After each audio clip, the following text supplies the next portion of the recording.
So, the X-Men, at least in film, have had their ups and downs. More ups than downs, mind you, but still enough variety to make a whole YouTube video about it. Which, as you may have guessed, is what I'm doing here today. I'm gonna go through all the X-Men movies and decide if they're good, bad, good-ish, and by the end of this, I'll conclude what is the best X-Men movie and what is the worst, in my own, most likely biased opinion. And also, spoiler alert for pretty much all the X-Men movies. Anyway, let's start. So, X-Men 1, the first X-Men movie, is in my opinion the first serious superhero movie. I didn't say the first good superhero movie. We already had Superman, Superman 2, Batman, Batman 2, but those were at times pretty corny and silly. X-Men was the first to say, hey, these movies don't have to have over-the-top villains and heroes that are just there for truth and justice. The heroes have flaws, they have weaknesses other than green rocks. And X-Men pulled it off in a spectacular manner. The characters are great and, for the most part, perfectly cast. Hugh Jackman as Wolverine, Patrick Stewart as Professor X, Ian McKellen as Magneto. How did they get it so on point? The visual effects are pretty awesome, especially for 14 years ago. 14 years? Jeez. The story is actually quite interesting, and it has a message behind it about rights and equality and that kind of stuff. This was the first step in a great direction, and it's still one of my favorite superhero movies.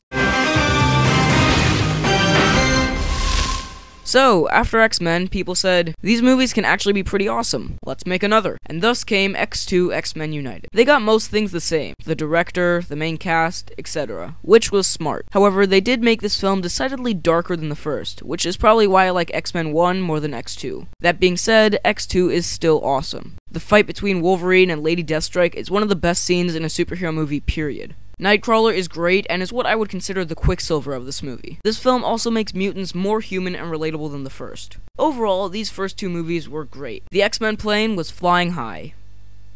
Then, it crashed and burned. X-Men: The Last Stand. Here we go. Alright, this movie is bad, but before I get into that, let me say what I liked. That whole fight at the end, that was pretty cool. The scene where Magneto lifts up the Golden Gate Bridge was good. Kelsey Grammer was well cast as Beast. And that's pretty much it. Now, what went wrong? First off, the biggie. Bryan Singer was like, I made 2 phenomenal X-Men movies. Let me ruin Superman now. It's hard to believe that the guy who made these awesome scenes made Superman Returns. Anyway, that movie is for another time. So who'd they give the third X-Men movie and one of the best comic storylines to?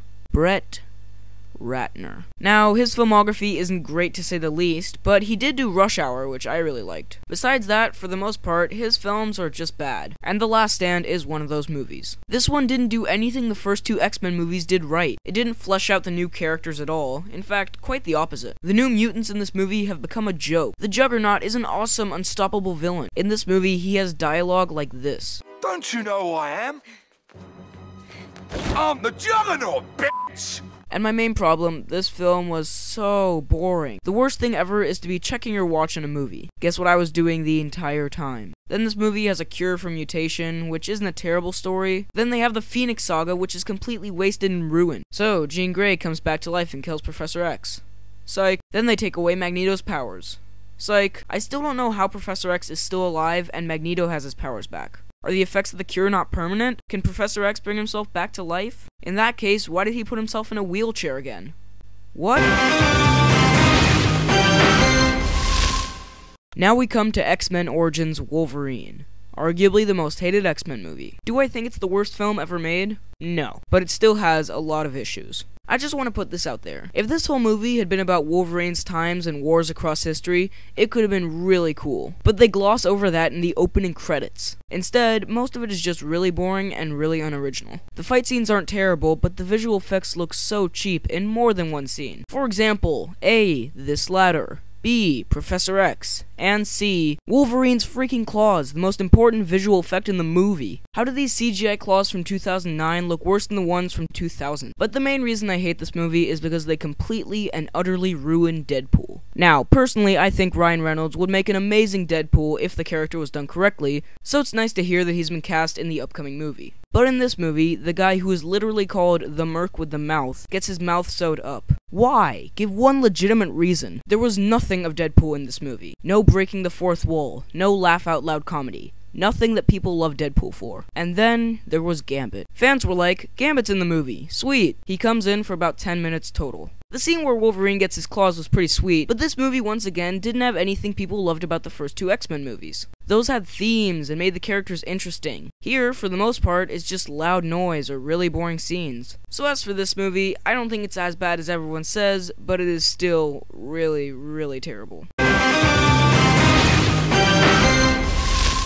At this point, X-Men was kind of a joke. So Fox was like, hey, let's get a talented director and cast. Let's explore the origins of two of the most popular X-Men characters in a pivotal and interesting time period. And guess what? They did. First Class was a great way for X-Men to say, we still have what you loved about those first two movies. This film didn't actually do very well at the box office, making $350,000 worldwide. But later on, people started picking up on it. It's really interesting to see how the original X-Men started, and James McAvoy and Michael Fassbender nail their roles. Professor X always seems sort of Dumbledore-ish to me, in the sense that I can't relate to him at all, but if I was in that universe, I would look up to him. This movie, they make Professor X human and relatable and wounded, literally. And of course, Michael Fassbender as young Magneto was great. Jennifer Lawrence was a good choice for Mystique, and it was this role that launched her into her Hunger Games stardom. I don't normally comment that much on a film's music, but this movie had such an amazing and engaging soundtrack. That big missile submarine battle at the end was incredibly cool in my opinion. The whole training montage was fun, and Kevin Bacon is great as the villain. Is the movie perfect? Not exactly. I mean, the plot isn't as good as other X-Men movies, and I didn't really start enjoying the movie until the first 20 minutes, but from there it takes off. And that submarine lift, man. Ugh, so cool. Overall, First Class was great, and it launched X-Men back into the public eye.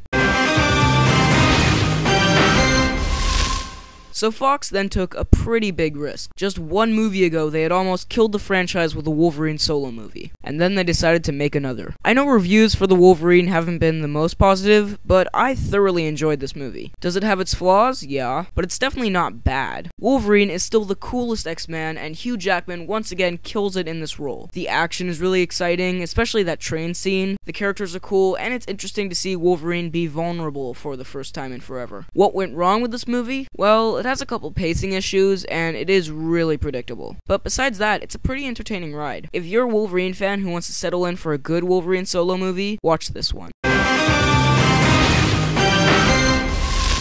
And finally, X-Men Days of Future Past. If you've been subscribed to my channel for a while, or have at least watched my Days of Future Past review, you know that I love this movie. 9.8 out of 10. I've said it before and I'll say it again. Take the best X-Men movies, mix them in a pot, and you get Days of Future Past. It has everything I loved about First Class, mixed with everything I loved about the first two, mixed with everything I love about superhero movies nowadays. It has more of James McAvoy's Charles Xavier, who is now taken to an even more wounded state. Once again, literally. The action is fun to watch. For once, the movie isn't all about Wolverine, and everyone is awesome in their roles. I could go through all the actors one by one, but just look through the credits and you'll realize that all the actors are amazing. I legitimately cried in this movie. In this scene right here, where the mutants are getting murdered and Magneto is giving his speech. This movie took everything I loved about X-Men and added Peter Dinklage. Boom. Trump card. And oh yeah, the Quicksilver scene. Who watched that and thought it wasn't awesome? The answer is no one. He was the most epic part in the midst of a very epic movie. Also, as I was thinking about the scene, I had a funny thought. In the animated movie Over the Hedge, there's a scene that has pretty much the exact same premise as the Quicksilver scene. Someone going so fast that everything around them freezes and we see their point of view. The Quicksilver scene is obviously a bit better, but it made me chuckle thinking about it. So now for the verdict. Which is the best and which is the worst?